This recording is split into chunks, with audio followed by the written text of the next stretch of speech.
Listening test. You will hear a number of different recordings and you will have to answer questions on what you hear. You will have time to read the instructions and questions and you will be given time to check your work. All the recordings will be played once only. The test is in 4 parts. Now turn to part 1. You will hear a woman phoning the secretary of a cycling club to find out about becoming a member. First, you have some time to look at questions 1 to 6.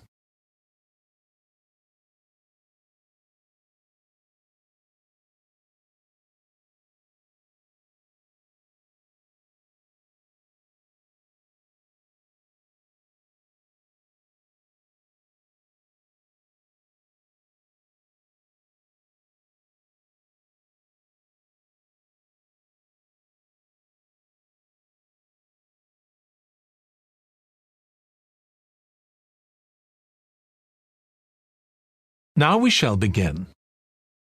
You should answer the questions as you listen because you will not hear the recording a second time. Listen carefully and answer questions 1 to 6. Hello, South City Cycling Club. Oh, hi. I want to find out about joining the club. Right, I can help you there. I'm the club secretary and my name's Jim Hunter. Oh, hi, Jim. So, are you interested in membership for yourself? That's right. Okay, well, there are basically 2 types of adult membership. If you're pretty serious about cycling, there's the full membership. That costs $260, and that covers you not just for ordinary cycling, but also for races both here in the city and also in other parts of Australia. Right. Well, I'm not really up to that standard. I was more interested in just joining a group to do some cycling in my free time. Sure, that's why most people join. So in that case, you'd be better with the recreational membership. That's $108 if you're over 19 and $95 if you're under. I'm 25. Okay, it's paid quarterly and you can upgrade it later to the full membership if you want to, of course. Now, both types of membership include the club fee of $20. They also provide insurance in case you have an accident, though we hope you won't need that, of course. No. Okay, well, I'll go with the recreational membership, I think. And that allows me to join in the club activities and so on? That's right. And once you're a member of the club, you're also permitted to wear our kit when you're out cycling. It's green and white. Yes, I've seen cyclists wearing it. So can I buy that at the club? No, it's made to order by a company in Brisbane. You can find them online. They're called Jerry's. That's JERRIZ. You can use your membership number to put in an order on their website. Okay. Now, can you tell me a bit about the rides I can do? Sure. So we have training rides pretty well every morning, and they're a really good way of improving your cycling skills as well as your general level of fitness. But they're different levels. Level A is pretty fast. You're looking at about 30 or 35 kilometres an hour.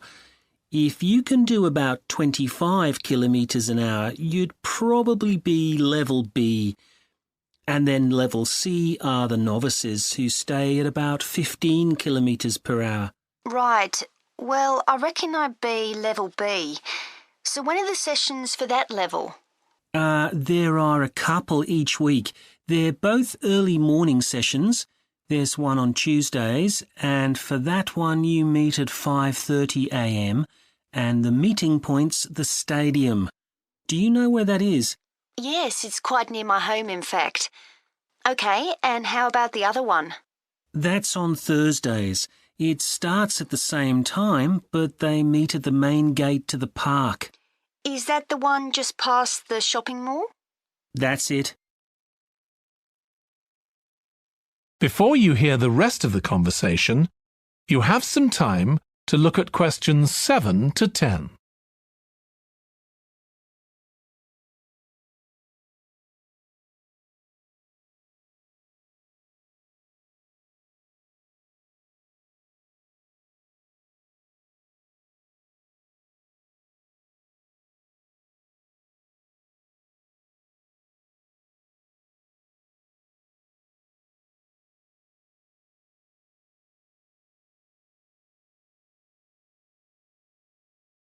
Now listen and answer questions 7 to 10. So how long are the rides? They're about an hour and a half, so if you have a job, it's easy to fit in before you go to work. And the members often go somewhere for coffee afterwards, so it's quite a social event. Okay, that sounds good. I've only just moved to the city, so I don't actually know many people yet. Well, it's a great way to meet people. And does each ride have a leader? Sometimes, but not always. But you don't really need one. The group members on the ride support one another anyway. How would we know where to go? If you check the club website, you'll see that the route for each ride is clearly marked. So you can just print that out and take it along with you. It's similar from one week to another, but it's not always exactly the same. And what do I need to bring? Well, bring a bottle of water and your phone. You shouldn't use it while you're cycling, but have it with you. Right. And in winter, it's well before sunrise when we set out, so you need to make sure your bike's got lights. That's okay. Well, thanks, Jim. I'd definitely like to join. So what's the best way of going about it?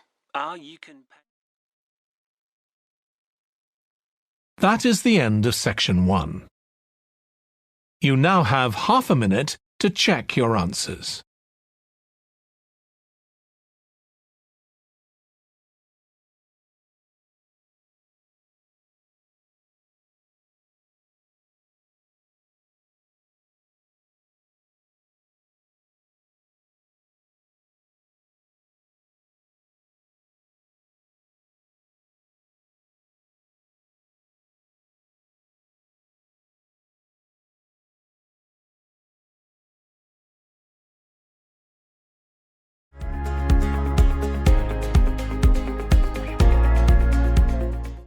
Part 2. You will hear a manager in a company talking to employees about volunteering for charity work. First, you have some time to look at questions 11 to 16.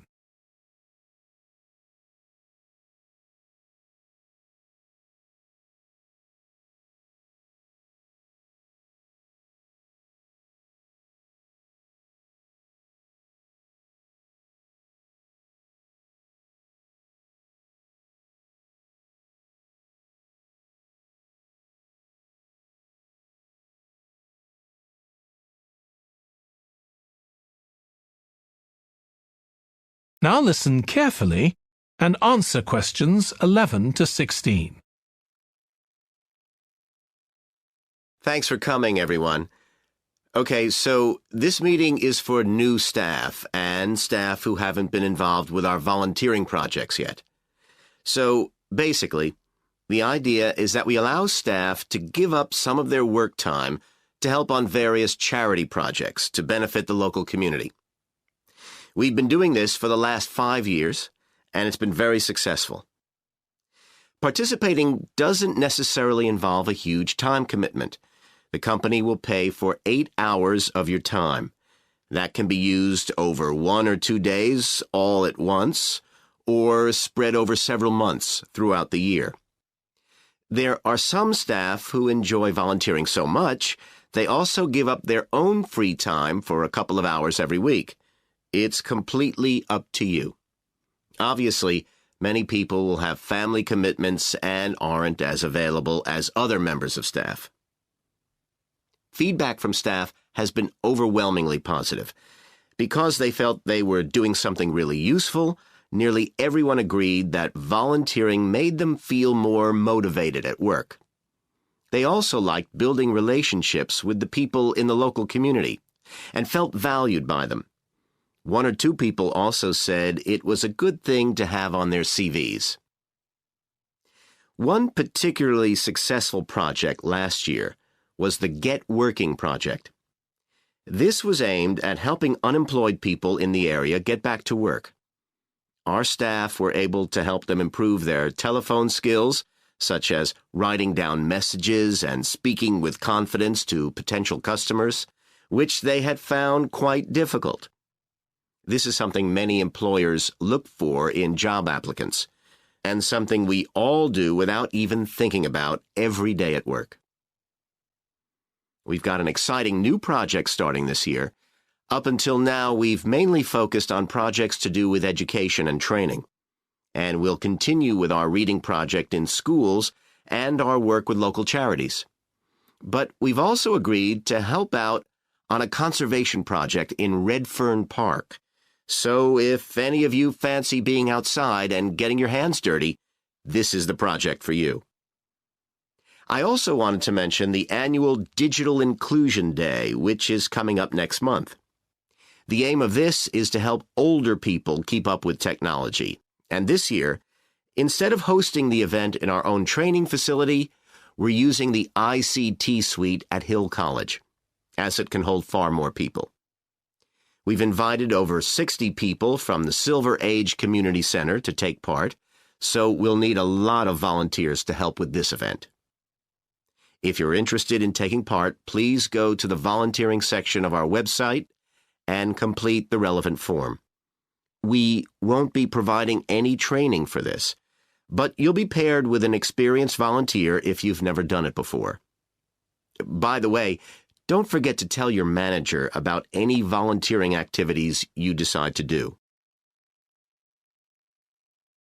Before you hear the rest of the talk, you have some time to look at questions 17 to 20.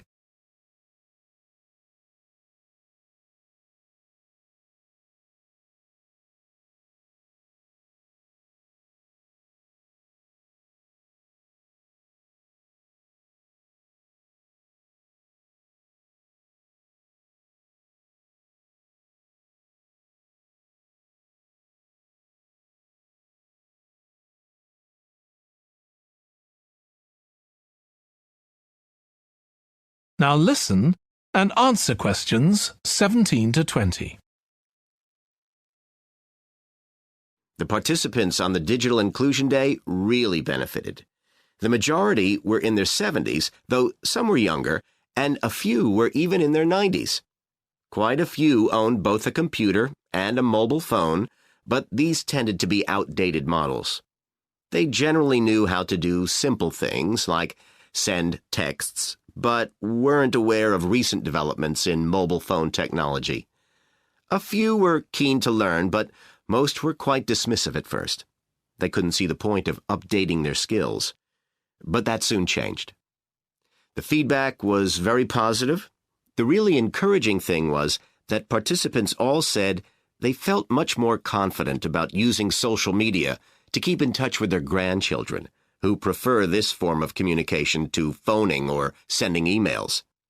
A lot of them also said playing online games would help them make new friends and keep their brains active. They weren't that impressed with being able to order their groceries online, as they liked going out to the shops, but some said it would come in handy if they were ill or the weather was really bad. One thing they asked about was using tablets for things like reading newspapers. Some people had been given tablets as presents, but had never used them. So that's something we'll make sure we include this time. That is the end of section 2. You now have half a minute to check your answers.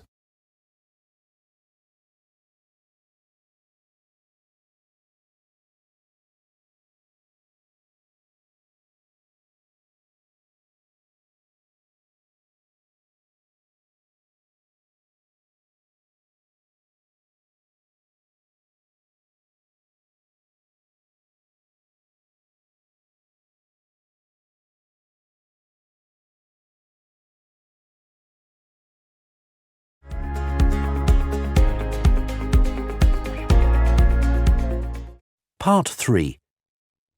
You will hear a student called Russ consulting his tutor about a presentation he is preparing on nanotechnology, the study of materials on an extremely small scale. First, you have some time to look at questions 21 to 25.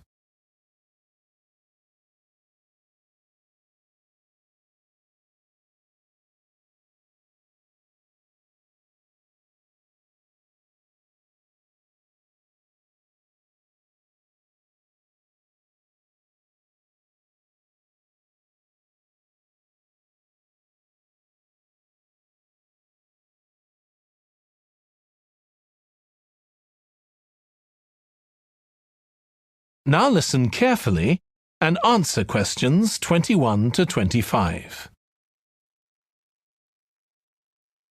Come in, Russ. Thank you. Now, you wanted to consult me about your class presentation on nanotechnology. You were due to give it next week, aren't you? That's right, and I'm really struggling. I chose the topic because I didn't know much about it and wanted to learn more, but now I've read so much about it, in a way there's too much to say. I could talk for much longer than the 20 minutes I've been allocated. Should I assume the other students don't know much and give them a kind of general introduction, or should I try and make them share my fascination with a particular aspect? You could do either, but you'll need to have it clear in your own mind. Then I think I'll give an overview. OK. Now, one way of approaching this is to work through developments in chronological order. Uh-huh. On the other hand, you could talk about the numerous ways that nanotechnology is being applied.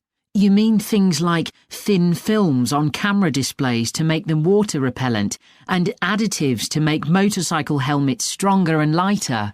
Exactly. Or another way would be to focus on its impact in one particular area, say medicine or space exploration. That would make it easier to focus. Perhaps I should do that. I think that would be a good idea. Right. How important is it to include slides in the presentation? They aren't essential by any means, and there's a danger of tailoring what you say to fit whatever slides you can find. While it can be good to include slides, you could end up spending too long looking for suitable ones. You might find it better to leave them out. I see. Another thing I was wondering about was how to start. I know presentations often begin with, first I'm going to talk about this, and then I'll talk about that. But I thought about asking the audience what they know about nanotechnology. That would be fine if you had an hour or two for the presentation, but you might find that you can't do anything with the answers you get, and it simply eats into the short time that's available. So maybe I should mention a particular way that nanotechnology is used to focus people's attention. That sounds sensible. What do you think I should do next? I really have to plan the presentation today and tomorrow. Well, initially, I think you should ignore all the notes you've made, take a small piece of paper and write a single short sentence that ties together the whole presentation. It can be something as simple as, nanotechnology is already improving our lives. Then start planning the content around that.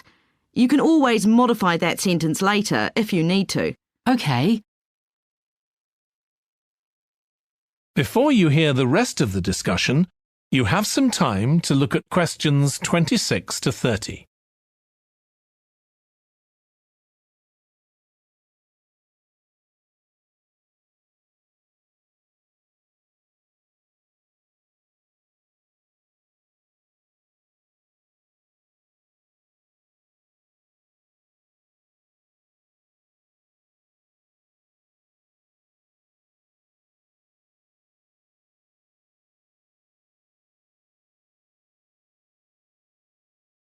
Now listen and answer questions 26 to 30. OK, now let's think about actually giving the presentation. You've only given one before, if I remember correctly, about an experiment you'd been involved in. That's right. It was pretty rubbish. Let's say it was better in some respects than in others. With regard to the structure, I felt that you ended rather abruptly, without rounding it off. Be careful not to do that in next week's presentation. OK. And you made very little eye contact with the audience because you were looking down at your notes most of the time.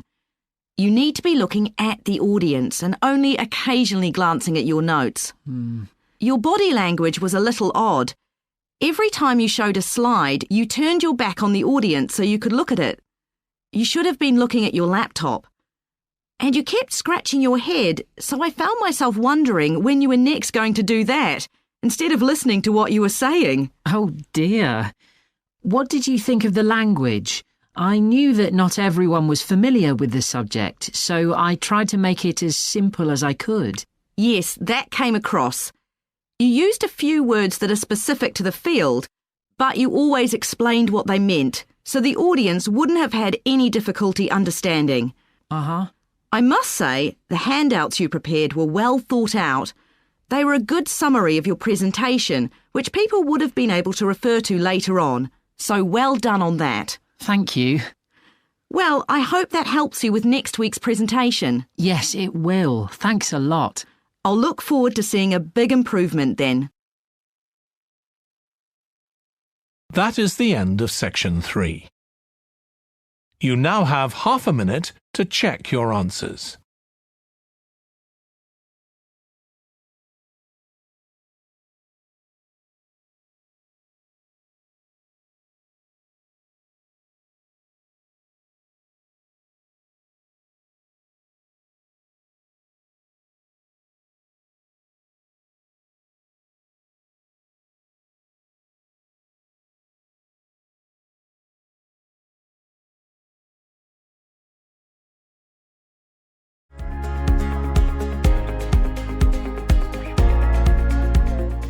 Part 4.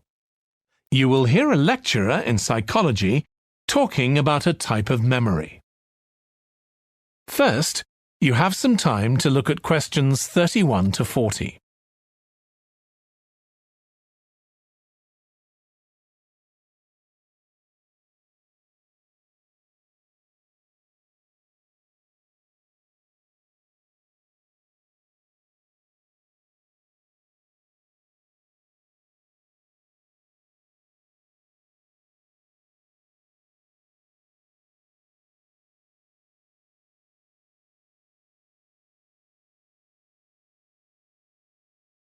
Now listen carefully and answer questions 31 to 40.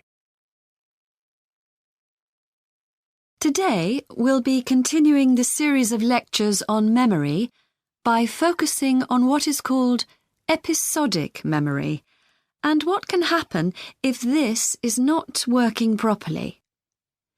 Episodic memory refers to the memory of an event or episode. Episodic memories allow us to mentally travel back in time to an event from the past. Episodic memories include various details about these events. For example, when an event happened and other information such as the location. To help understand this concept, try to remember the last time you ate dinner at a restaurant. The ability to remember where you ate, who you were with, and the items you ordered are all features of an episodic memory. Episodic memory is distinct from another type of memory called semantic memory. This is the type of factual memory that we have in common with everyone else. That is your general knowledge of the world. To build upon a previous example, remembering where you parked your car is an example of episodic memory. But your understanding of what a car is and how an engine works are examples of semantic memory. Unlike episodic memory, semantic memory isn't dependent on recalling personal experiences. Episodic memory can be thought of as a process with several different steps of memory processing: encoding, consolidation, and retrieval. The initial step is called encoding. This involves the process of receiving and registering information which is necessary for creating memories of information or events that you experience. The degree to which you can successfully encode information depends on the level of attention you give to an event while it's actually happening. Being distracted can make effective encoding very difficult.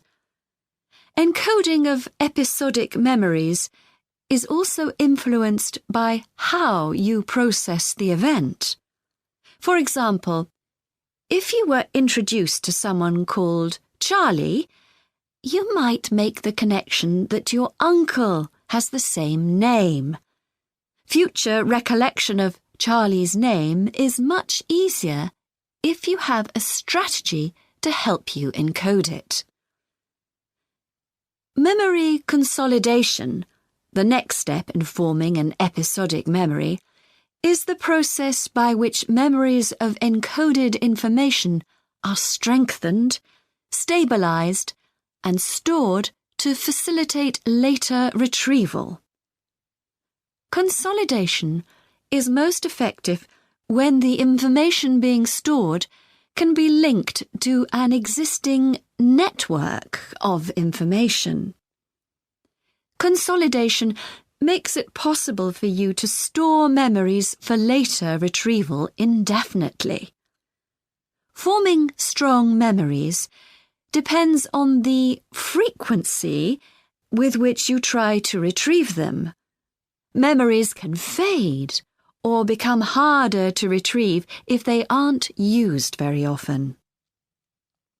The last step in forming episodic memories is called retrieval, which is the conscious recollection of encoded information. Retrieving information from episodic memory depends upon semantic, olfactory, auditory, and visual factors. These help episodic memory retrieval by acting as a prompt. For example, when recalling where you parked your car, you may use the colour of a sign close to where you parked. You actually have to mentally travel back to the moment you parked.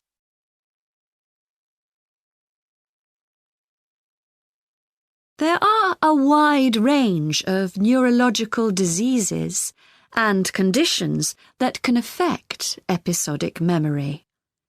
These range from Alzheimer's to schizophrenia to autism. An impairment of episodic memory can have a profound effect on individuals' lives. For example, the symptoms of schizophrenia can be reasonably well controlled by medication. However, patients' episodic memory may still be impaired, and so they are often unable to return to university or work. Recent studies have shown that computer-assisted games designed to keep the brain active can help improve their episodic memory. Episodic memories can help people connect with others, for instance by sharing intimate details about their past, something individuals with autism often have problems with. This may be caused by an absence of a sense of self. This is essential for the storage of episodic memory and has been found to be impaired in children with autism. Research has shown that treatments that improve memory may also have a positive impact on children's social development. One study looked at That is the end of section 4. You now have half a minute to check your answers.